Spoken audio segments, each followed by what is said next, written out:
All right, so apparently I didn't press record the correct way when I opened the box, so I just wanted to show you what the box was like. It's a good thing I'm not doing this professionally. You will see that, right side up, handle with care.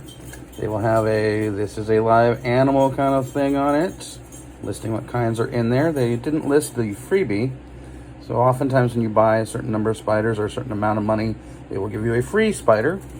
This one is a mystery free spider. It turned out to be a Cyaneopubescens, green bottle blue, which means I have two of those. You'll see they had all kinds of paper on here and packing peanuts, and in here is where the spiders were.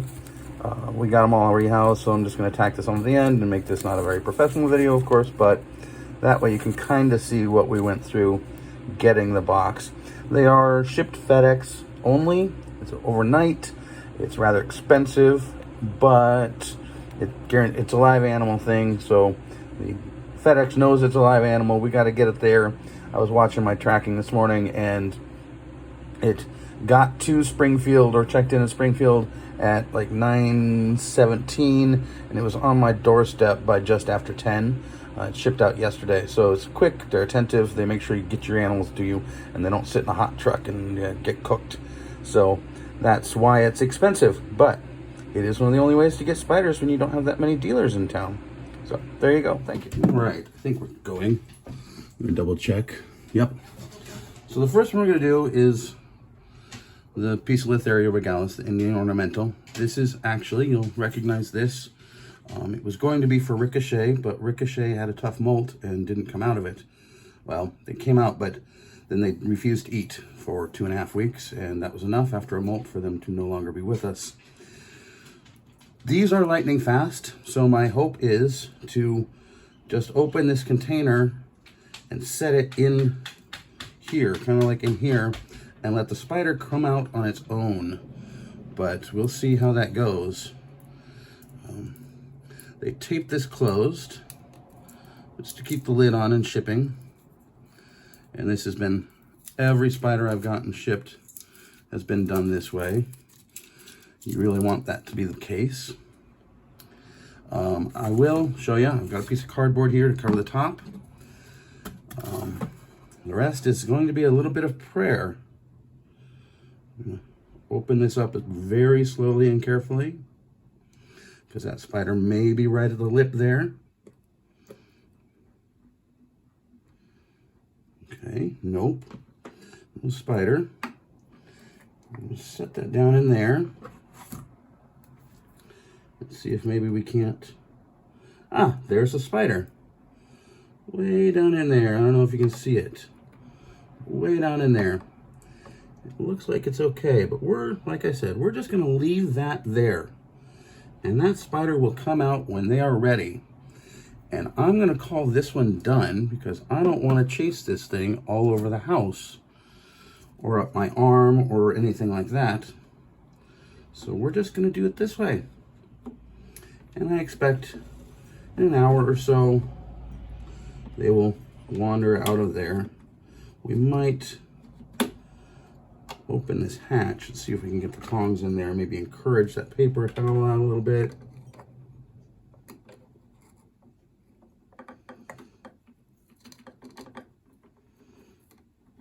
Nope, we're gonna leave it and not stress the spider anymore. So we're gonna call that good on that one and see what happens. We'll come back in an hour or so, see what's up. All right, so next we're gonna do our Grandma's Pulchra. You'll recognize some of these. I had another one of my spiders is in one of these that you've seen on camera when we did some feeding before. It's just a nice little cube. I drill holes in for ventilation. You'll see a lot of the same old culprits. Sphagnum moss, a little water dish, fake plant, and a rock, just to give them some world in there. I did moisten down the bottom of the substrate when I was putting it in. I'm gonna fill the water cup here and kick a little off to the side to get some more moisture in there. The Grandma's Pulchra, or Brazilian black, is notoriously slow growing. So that's why I'm putting it in this small container here. It said it's going to be about a 1/2 inch to 1 inch. That's measured diagonal legs, so back one to, or back left to front right, or whatever have you. And that's how we measure them in the States. Let's get this stuff out of here from the last one. So again, this one's not taped, but you'll see a little paper towel tube there. Open this ever so delicately. And get our tongs here.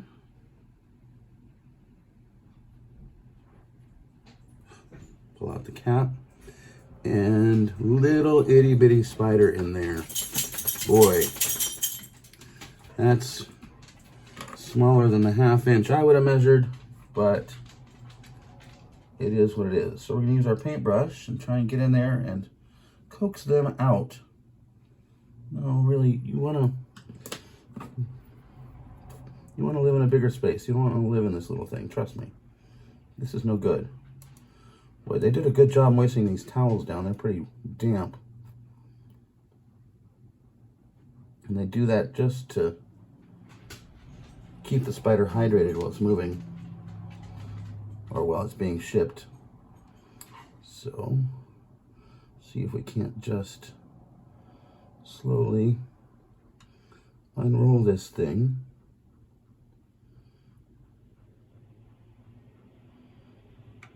Very carefully. Again, we don't want to injure spiders or stress them any more than they already have been.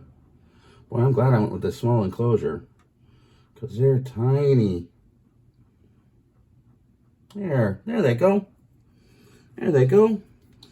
Another successful rehousing. Close it and press pause. Okay, so now let's check. Yep, we're going to do the Davis Pentaloris. This is a Guatemalan tiger rump. Some people consider him a dwarf species because they max out kind of at 4 inches. That's really just a small regular tarantula, but they're kind of lumped in that dwarf.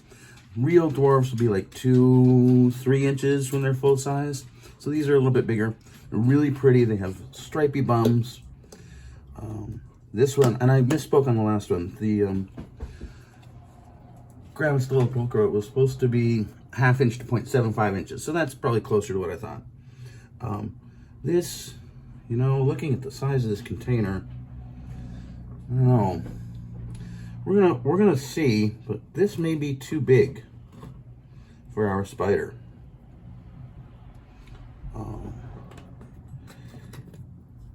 And it's not that the spider can't survive in there, it's that we can't keep track of a spider that is tiny in something this big. But, you know, it might work. I'm gonna put the lid on this, and we're gonna get a different water dish, because that big water dish down there, this guy is like an Olympic-sized swimming pool, and that's overkill. We don't need that thing right there. So I'm gonna put a pause on this real quick while I dig around. Okay, so we found a new water dish. It's a better size. It's still a little big, but that's not a big deal. The issue is we really just want the water in there. So we make sure, fill that up. Get some more in behind that rock. Again, just making sure that there's some moisture in there for the spider. And now we'll get back to this part.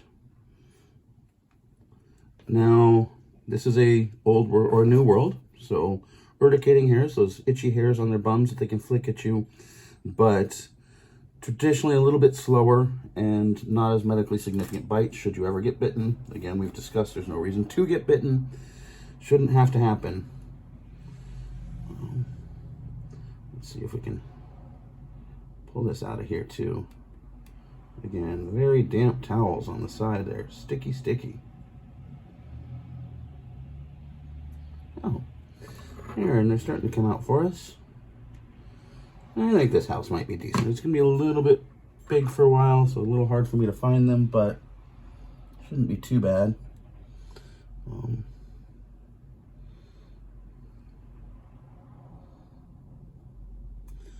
Unwrapping. Always a pretty delicate procedure here.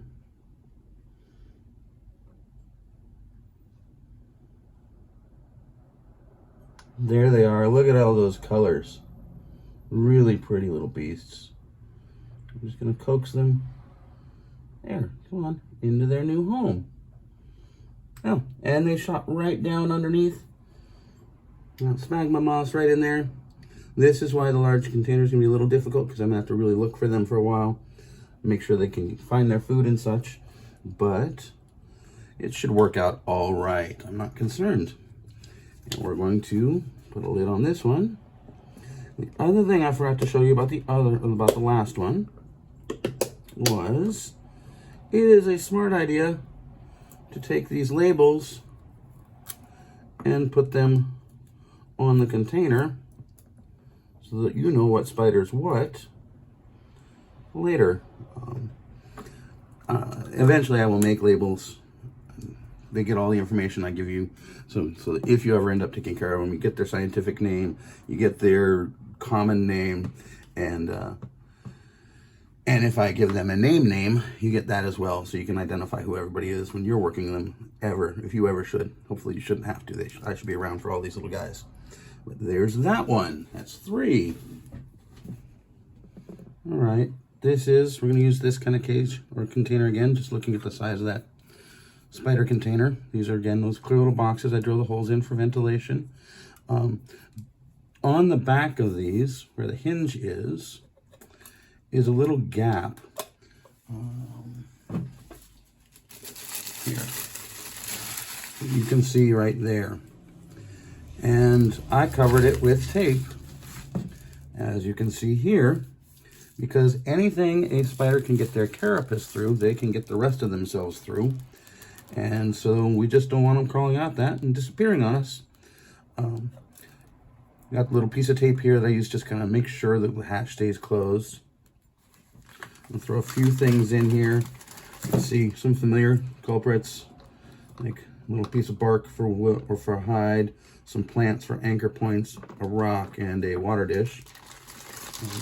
Water dishes are nothing real fancy. I'm using old mustache wax lids, all kinds of little container lids, those kind of things. You can use water bottle lids or whatever.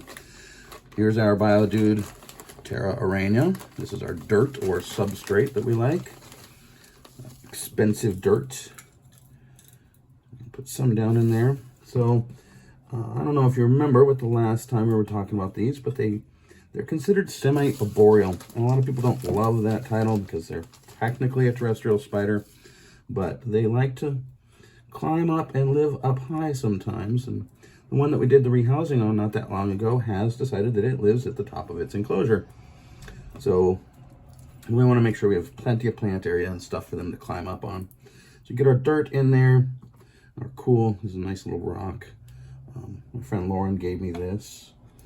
I thought it was neat, and she appreciates the spiders, and she knew that was where it was going to go. I'm kind of dig that down in the dirt so they can't really go under it.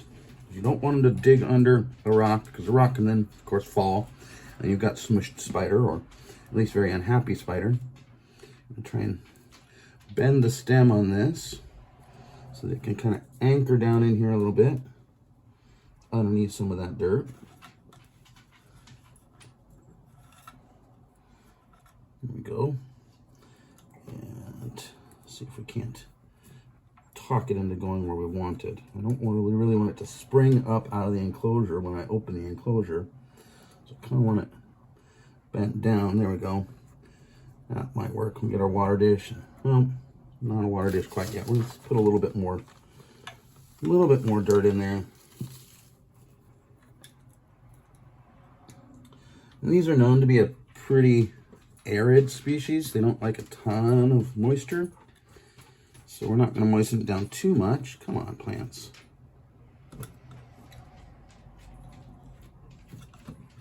We're going to have to just do this a little differently. Something that's not terrible.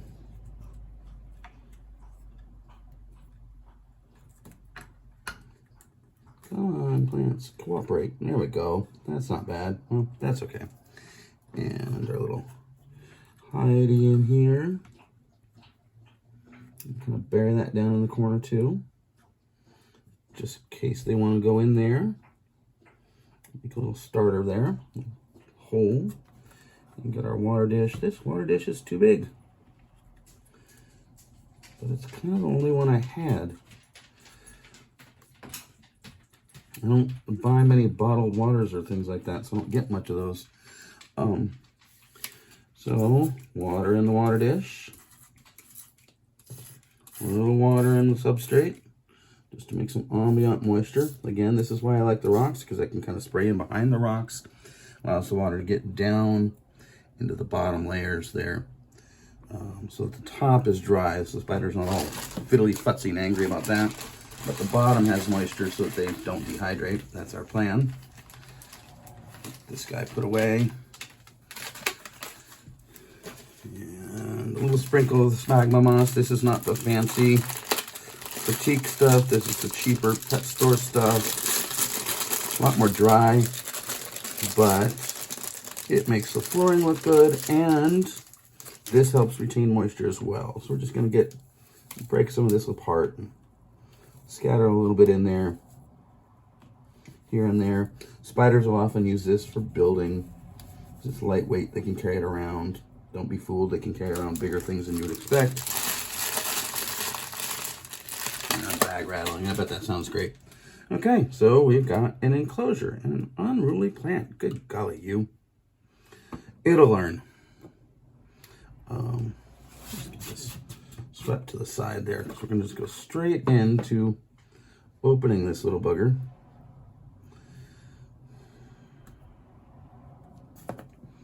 So again, same deal. Paper towel on top, little cap, if you will. There we go. A little bitty spider in there. Not bad. These can be a little spunky, so you want to be aware. I think you may remember the last time we did the rehousing of that one. It kind of went everywhere on us. So we're going to try and just unroll it into the enclosure. And not, you notice we're working in our box though, just in case. Look at them. There they are. Oh, look at them. Look at them go. Look at them go. In your house, please. In your house, please.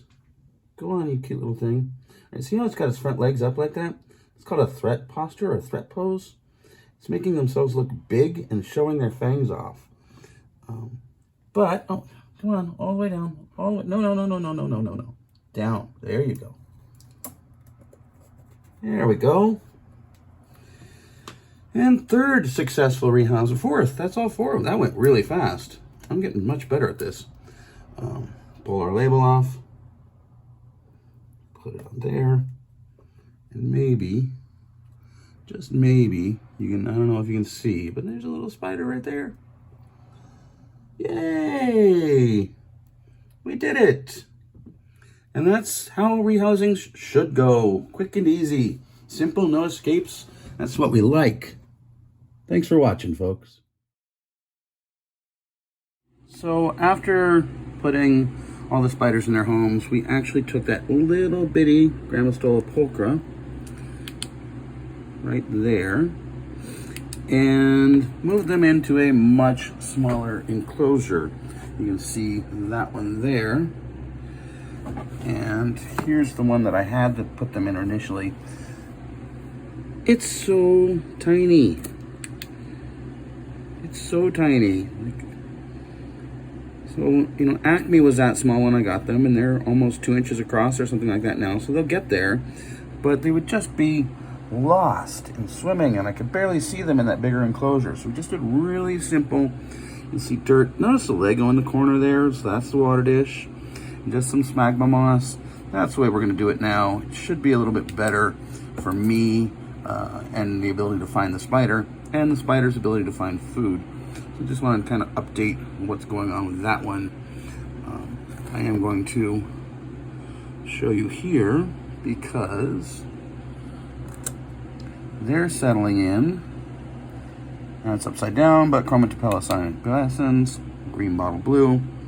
You'll see them right there. They were running around doing some webbing already, so that one's going to be interesting to watch. And while we're at it, remember I mentioned there was summer arboreal, and the other one I had decided to live at its top, or at the top of its enclosure. We had rehoused a little while ago. There it is. Look at all those colors. The light's a little rough, but there's some of the colors. Look at all those colors. And their colors are really going to come in even more and change as they age. But you'll see it's the same size as that big enclosure. I had it, the other one in. Oh, look. There's a spider shadow. That's pretty good. Anyway, just a little update on that one. And remember, I said prolific Weber. Look at all that beautiful webbing. They have buried their plants in there. So, that's just an update at the end. Little bonus for you. Thanks.